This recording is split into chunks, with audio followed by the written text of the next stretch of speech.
Good morning, my dear students. We are going to read your second chapter from trade to territory. In this chapter,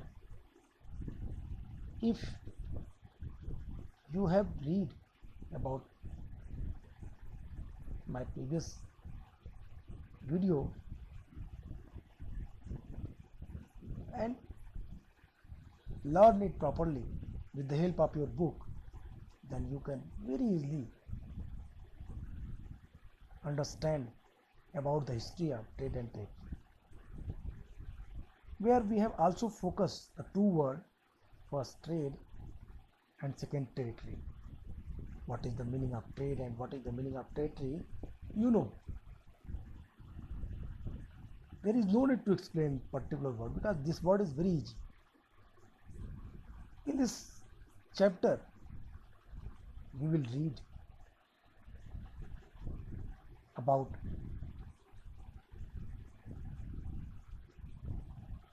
the foreign trade and foreign trading companies who ruled on India. I have already discussed about the various trading companies who came India and want to earn many more profit by the trade.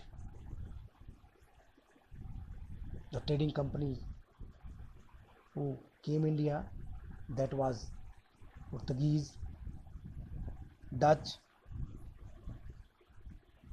Britishers, Dane and Francis. I have already informed you about these trading companies in your previous video. The importance of this trading company was they not earn only profit to the trade which was started by them from India to England, but also they were eager to control the whole market of India. They were eager to control the India as their colony. They know very well that if they control India, then they become very more prosperous. This is known by everyone. This is known by everyone. Why? Because they know that the competition in India day by day going to be tough. I have already discussed you the things which is very important for trading. That was the pepper, cloves, cardamom, cinnamon, cotton, silk, the fine quality of cotton which was found in India during that time. Now that time also in India, cotton is very famous. Cotton is every time famous during Indus Valley civilization. The name of the cotton,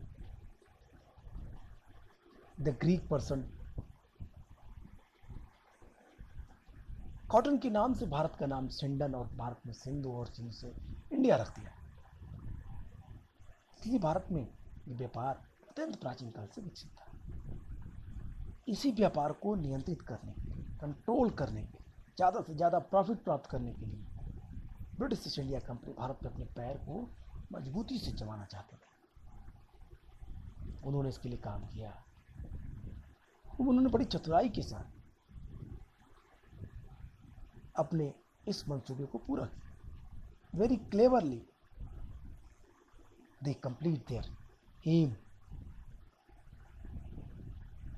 and they started to establish the factories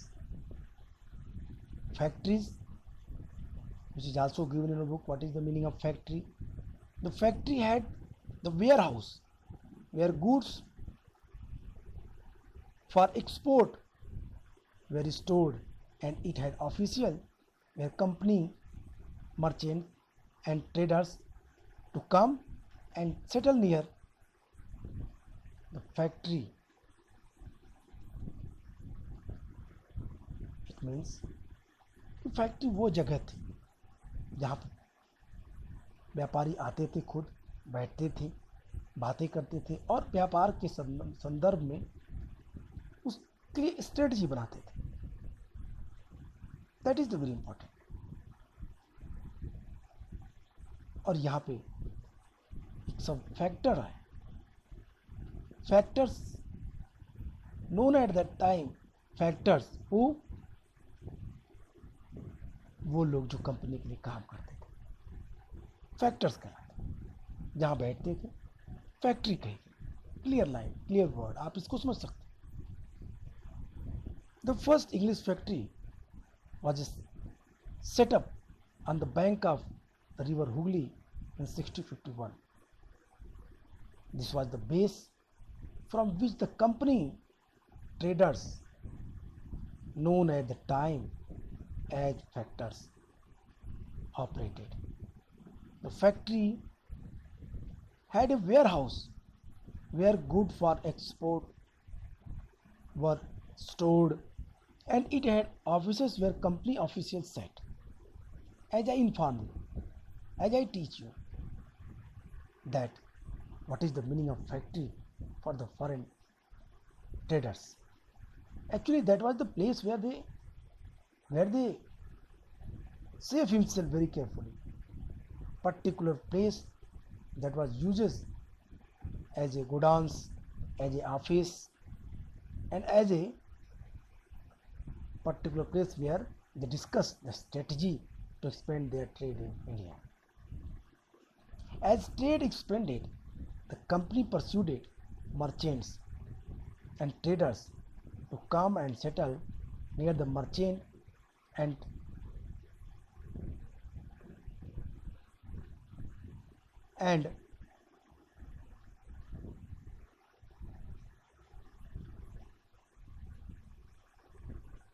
by 1696 it began building a fort around factory. By 2 years later, it bribed Mughal officials into giving the company zamindars right over 3 villages. One of these was Kalikata, which later grew into the city of Calcutta or Kolkata, as it is known today. Issue.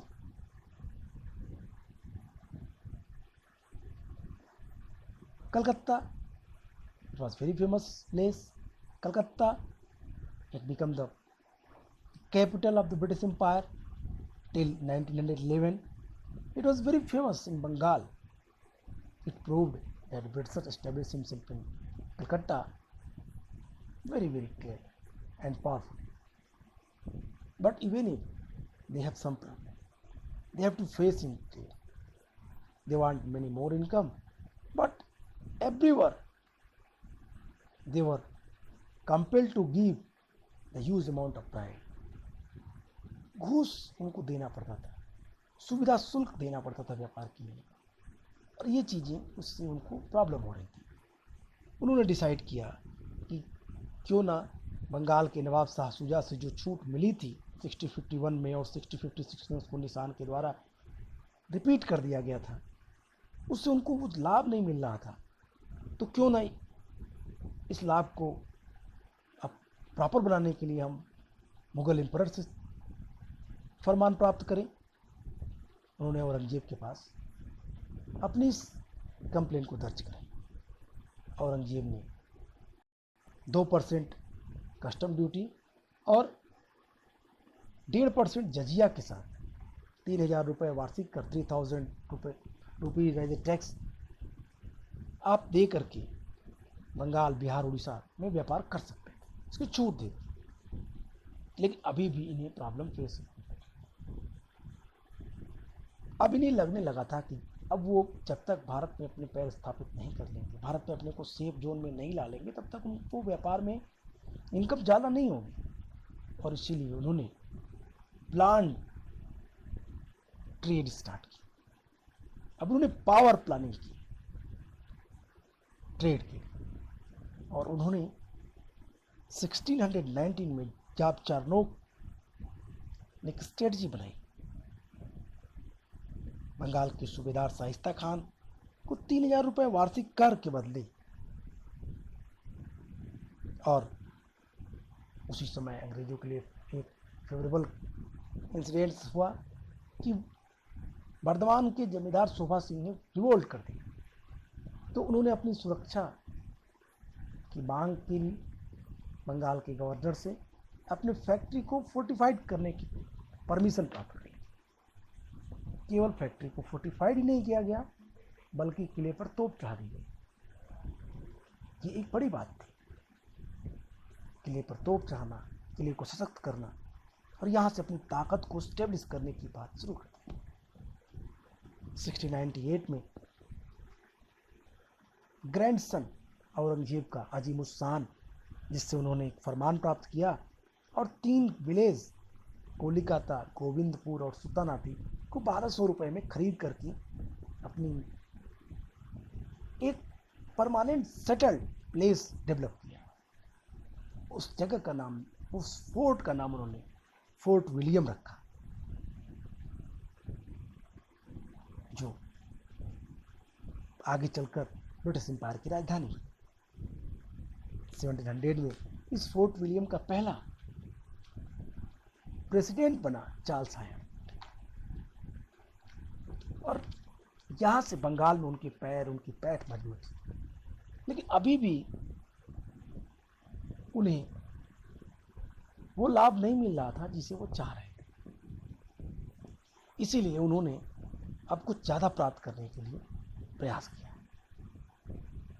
और ये प्रयास था वार। ये प्रयास था पूरे बंगाल पे नियंत्रण। ये प्रयास था बंगाल के नवाब को गद्दी से हटा करके सत्ता प्राप्त कर लेना। How trade led to battles. If you will discuss this point, then you can understand that what we are going to read. How trade led to battles.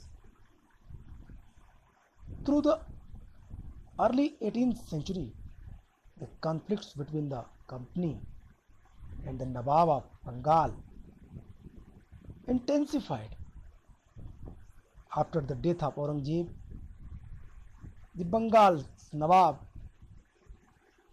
asserted their power and autonomy, as other regional powers were doing at the time. The Murshid Quli Khan was followed by Ali Vardi Khan and then Sirajud-Dowla as the Nawab of Bengal. They were very powerful. They were ambitious also. When Murshid Quli Khan established a new state as a Bengal in 1717, he decided that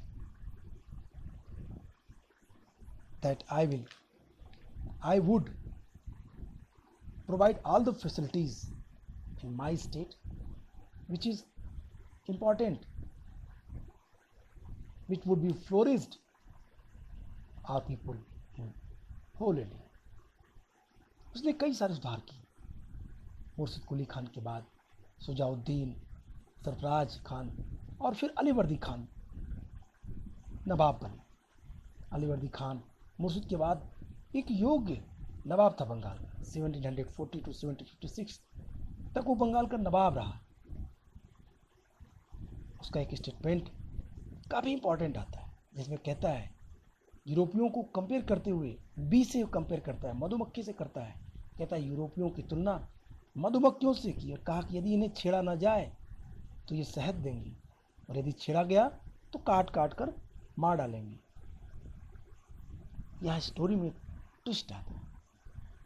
Murshi की सिर्फ 3 लड़कियां रहती हैं। इन तीनों लड़कियों में एक की शादी ढाका, दूसरी ओडिया और तीसरी पटना के शासक से कर दी जाती है। और अलीवर्दी खान अपनी मृत्यु के बाद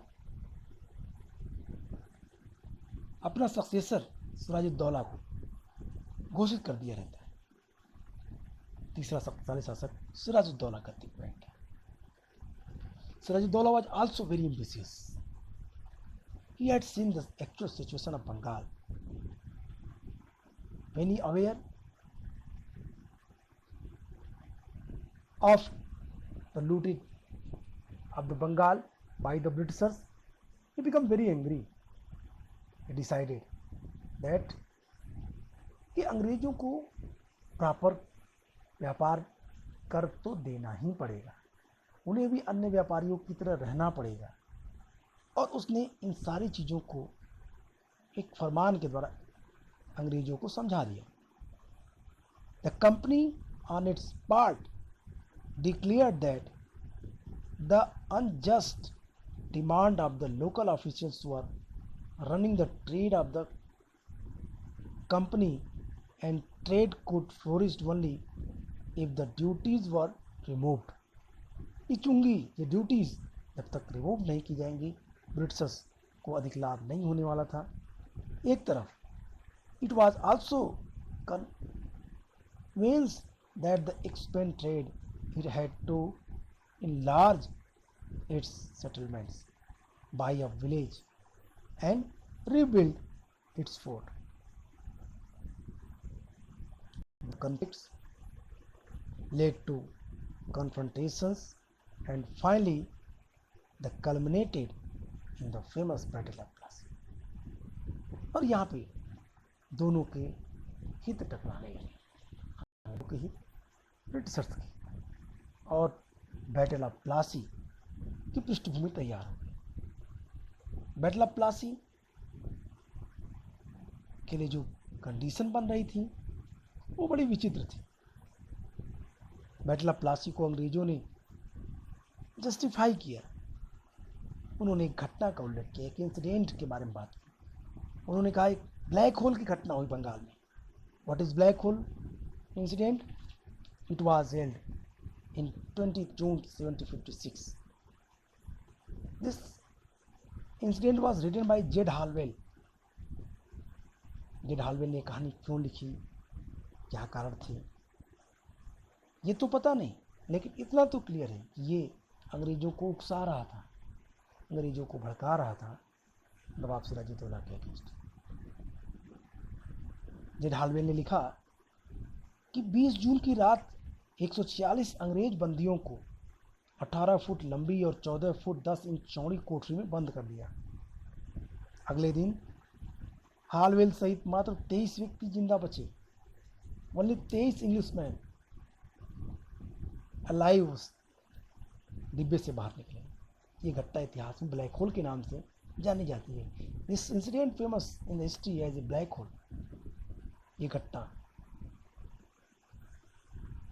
सही नहीं लगती कि इतनी छोटी कोठरी में इतने लोगों का बंद हो पाना संभव नहीं है। और इस घटना का उल्लेख अन्य किसी भी इतिहासकारों ने नहीं किया, सिर्फ जेड हालवेल ही लिखा है। इसका मतलब था it is conspiracy against Britishers, against Sirajuddaulah, Nawab of the Bengal. और फिर इसी के आधार पर बंगाल में प्लासी की युद्ध की पृष्ठभूमि रख दी, the battle of Plassey. When Alivardi Khan died in 1756, Sirajuddaulah became the Nawab of Bengal. The company was worried about its power and keen on the puppet ruler who would willingly give trade concession in other privileges. So it tried, through without success, to help one of the Sirajuddaullah's rivals become the Nawab and infiltrated. Sirajuddaulah asked the company to stop meddling in the political officers of the domination of his dominion. Sirajuddaulah ने मना किया कि इस तरीके का जो हमारे राज्य में अपनी राजनीतिक व्यवस्था स्थापित करने का प्रयास मत करिए। अंग्रेजों को स्टॉप फोर्टिफिकेशन, दुर्गीकरण रोकिए, एंड पे the revenue. The negotiation failed. The Nawab marched with 30,000 soldiers to the English factory at Qasim Bazar, captured the company officials, locked the warehouse, disarmed all Englishmen, and blocked the English ship. Then the march to Calcutta to establish control over the company's fort there. ये घटना जो घटी, कासिम बाजार पे हमला सिराजुद्दौला का, company को पूरी तरीके से कब्जे में लेना, अंग्रेजों को शस्त्र निरशस्त्र कर देना, ये सारी चीज़ें अंग्रेजों के लिए क्लियर संदेश था कि अब वो बिना बंगाल को जीते बंगाल में वो सुविधाएं नहीं प्राप्त कर सकते थे जो वो चाहते थे। So on hearing the news of fall of Calcutta, company officials in Madras sent force under the command of Robert Clive, reinforced by naval fleets. They prolonged the negotiation with the Nawab followed. Finally, in 1757, Robert Clive led the company's army against Siраजुद्दौला at Plassey. One of the main reasons for the defeat of the Nawab was that force led by Mir Jafar, one of the Sirajuddaulah commander, never fought the battle. Clive had managed to secure his support by promising to make him Nawab after crushing Sirajuddaulah. That is the conspiracy. This conspiracy was managed by Lord Clive. कितनी होशियारी से Lord Clive ने एक plan बनाया। Plan थी, जब कलकत्ता पे अंग्रेजों की स्थिति का पता मद्रास के लोगों को चला, मद्रास में रहने वाले ब्रिटिश इंडिया कंपनी के ऑफिसर्स को पता चला, तो उन्होंने वहाँ से क्लाइव और वाटसन के नेतृत्व में एक सेना बंगाल में भेज दी। क्लाइव ने मानिकचंद को घूस देकर 2 जनवरी 1757 ईस्वी को कलकत्ता पर अधिकार कर लिया। Manikchand, that was the banker of Bengal, 9 फरवरी 1757, 9 फरवरी 1757 नवाब ने क्लाइव से अलीनगर की संधि कर ली। सिराजुद्दौला ने अलीनगर सिराजुद्दौला द्वारा कलकत्ता को दिया गया नाम था। इस संधि के तहत, इस ट्रीटी के तहत कंपनी को क्षेत्राधिकार और विशेष अधिकार पुनः स्थापित हो गए। कंपनी को दुर्गीकृत करने और सिक्के ढालने का अधिकार मिल गया। लेकिन अभी इतने से ही संतुष्ट नहीं थे, क्योंकि उन्हें डर था कि बंगाल में फ्रांसीसी भी थे, और जब तक फ्रांसीसी बंगाल में थे तब तक कहीं न कहीं अंग्रेजों के लिए एक समस्या बनी थी। वो चाहते थे कि समस्या को बड़ा रूप ले, उसके पहले ही बंगाल को पूरी तरीके से जीत लिया जाए, और उन्होंने बंगाल में नवाब के खिलाफ षड्यंत्र किया।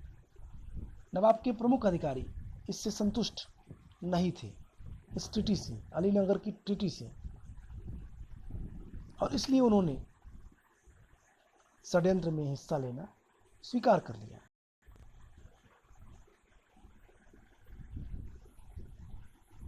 क्लाइव ने इसका लाभ उठाकर षड्यंत्र रच दिया। सेनापति, नवाब का सेनापति मीर जाफर, सेना के एक अन्य अधिकारी राय लतीफ़, दीवान राय दुर्लभ और बैंकर जगत सेठ ने मिलकर ये षड्यंत्र रचा। क्लाइव ने धनी व्यापारी अमीचंद को भी मिला लिया था, आई हैव ऑलरेडी एक्सप्लेन, और इनके बीच 1757 में एक राजनीतिक बैठक हुई नवाब के खिलाफ। बैठक में काफ़ी लंबी चीज़ें डिस्कस की गई, लेकिन यहाँ आपके बुक में काफ़ी कम बात करनी है। फाइनली आप ये जानिए कि अंग्रेज़ों ने मीर जाफर को बंगाल का नवाब बनने की लालच देकर के उसे अपनी तरफ मिला लिया। Battle of Plassey 23 June 1757, Clive की सेना ने 950 यूरोपियन पेडेस्ट्रियल पैदल सैनिकों के साथ 100 यूरोपीय तोपची, 50 नाविक और 2100 भारतीय सैनिक थे।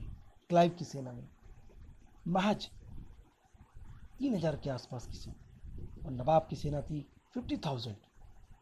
3000 वर्सेस 50,000, एंड रिजल्ट, नवाब की बुरी तरीके से हार हुई। नवाब की तरफ से मीर मदान मारा गया। मीर जाफर ने युद्ध में ही नहीं लड़ा, भाग के मुर्शिदाबाद पहुंचा और वहां अपने राज्य पे अधिकार कर लिया। इस तरीके से प्लासी का युद्ध हारने के बाद नवाब की हत्या कर दी। After the defeat Plassey, Siraj-Dowla was assassinated and Mir Jafar made the Nawab. The company was still unwillingly to take over the responsibility of the administration. Its prime object was the expansion of trade, if this could be done without conquest, through the help of local rulers who were willing to grant privileges. Then territory need to be taken over directly. Soon the company discovered that this was rather difficult for even the puppet. Nawab were not always as helpful as company wanted them to be. After all, they had maintained a basic appearance of dignity and sovereignty if they wanted respect from their subject. What could the company do when Mir Jafar protested? The company deposed him and installed Mir Qasim in his place. When Mir Qasim complained, he in turn was defeated in battle fought at Buxar 1764, driving out the Bengal, and Mir Jafar was reinstalled in Bengal. It was कठपुतली के रूप में, puppet के रूप में उन्होंने अपने नवाब को, मीर जाफ़र को हटाया। पहले मीर जाफ़र को गद्दी पर बैठाया। मीर जाफ़र से जब मीर जाफ़र ने अपने डिग्निटी का ख्याल रखते हुए, अपनी जनता के हितों को ख्याल रखते हुए, जब उनसे किसी बात पे उसकी अनबन हुई तो उन्होंने मीर जाफ़र को भी हटा दिया। उसकी जगह उसके दामाद मीर कासिम को गद्दी पर बैठाया। मीर कासिम से उनकी नहीं बनी तो फिर मीर कासिम को हटा करके री इंस्टॉल कर दिया मीर जाफ़र को। इस तरीके से बैटल ऑफ बक्सर के बाद उन्होंने पूरी तरीके से बंगाल, बिहार, उड़ीसा को तो जीत ही लिया। बैटल ऑफ बक्सर वो युद्ध था जिसमें उनको पूरे भारत, नॉर्थ इंडिया पे कंट्रोल मिल गई। न चाहते हुए बड़े आसानी से उन्होंने पूरे भारत पे अधिकार कर लिया। The Nawab had to pay 50,000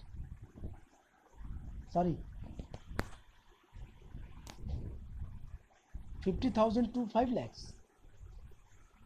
per month. The company wanted more money to finance its war and meet the demand of the trade and the other expense. It wanted more territories and more revenue. By the time Mir Jafar died in 1765, the mood of the company had changed.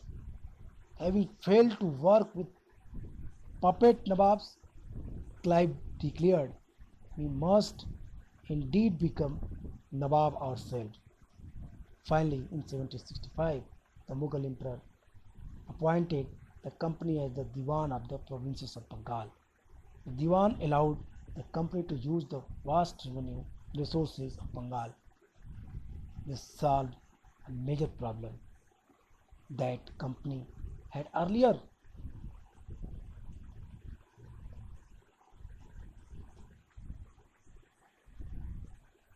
Resource of Bengal. This solved a major problem that the company had earlier faced From the early 18th century, its trade with India had expanded, but it had to be buy most of gold in India. With the gold and silver imported from Britain in huge amount. This was because at the time Britain had no goods to sell in India. The outflow of the gold from Britain slowed after the Battle of Plassey and entirely stopped after the assumption of Diwani. Now revenues from India could finance company expenses. These revenue would be used to purchase cotton and silk textile in India, maintain company troops, and meet the cost of building the company fort and offices at Calcutta. Clearly बता रहा है कि अब प्लासी के बाद, बक्सर के बाद किस तरीके से अंग्रेजों ने अपनी पूरी पॉलिसी बदल दी। 1765 में मीर जाफर की बेटी रिस्टालेशन के बाद मीर जाफर की जब बेटी 1765 में होती है तो उन्होंने मुगल एम्परर से बंगाल की दीवानी खुद अपने हाथ में ली। क्लाइव ने कहा अब हम बंगाल की दीवानी को खुद चलाएंगे। अब यहाँ से उन्होंने भारत से व्यापार की गति धीरे कर बंगाल से बड़ी मात्रा में सोने और चांदी बड़े बड़े जहाज़ों में भर के ब्रिटेन की तरफ भेजे गए और ब्रिटेन की ईस्ट इंडिया कंपनी को ब्रिटेन से सहायता नहीं मिली। उन्होंने कहा कि आप अपने खर्चे आप ये चीज़ें बंगाल के रेवेन्यू से कलेक्ट करें। ईस्ट इंडिया कंपनी को फ्लोरिश करने के लिए सारी सुविधाएं, धन की जो कमी आपको हो रही है वो सब चीज़ें आप इंडिया से लीजिए। और अब वो धीरे धीरे भारत में पूरी तरीके से स्थापित हो, उन्होंने व्यापार स्थापित कर लिया। आज यहीं तक हम पढ़ेंगे, इसके बाद हम नेक्स्ट टॉपिक में कल बात करेंगे। इन चीज़ों पे देखेंगे कैसे इनके बारे में डिटेल हुआ, कंपनी के ऑफिशियल्स कैसे नवाब बनने लगे, इन सारी चीज़ों पे हम नेक्स्ट वीडियो